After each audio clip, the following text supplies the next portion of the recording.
বাতাসে ভেসে আছে এক পুরনো নিঃশ্বাস। যে জায়গায় একসময় ছিল জীবনের কেন্দ্র, আজ সেখানে শুধু অতীতের প্রতিধ্বনি। আকাশে ঘন মেঘের ভিড়, ঝড়ের শব্দ কানে বাজে। মনে হয় প্রকৃতি যেন ঘোষণা দিচ্ছে মানুষের সময় শেষ। একদিন এখানে ক্লাসরুম ভরত শিশুদের হাসিতে, কলেজে ভবন কাঁপত ছাত্রছাত্রীদের কোলাহলে। আজ সেসব জায়গা ঢেকে গেছে ঘাসে, ডুবে গেছে নিস্তব্ধতায়।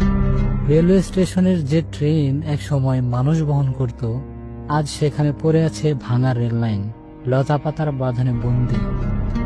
মানুষ নেই, শুধু রয়ে গেছে প্রকৃতির ছাপ। মরিচা ধরা টিন, লতায় ঢাকা গাড়ি, সবকিছুই থেমে যাওয়া জীবনের স্মৃতি হয়ে দাঁড়িয়ে আছে। শহীদ মিনার, যেখানে লেখা ছিল সংগ্রামের ইতিহাস, আজ সেখানের নীরবতা শেকড়ে গেড়েছে। চারদিক জুড়ে মেঘাচ্ছন্ন আকাশ, ঝড়ো বাতাসে কেঁপে ওঠে নিস্তব্ধতা।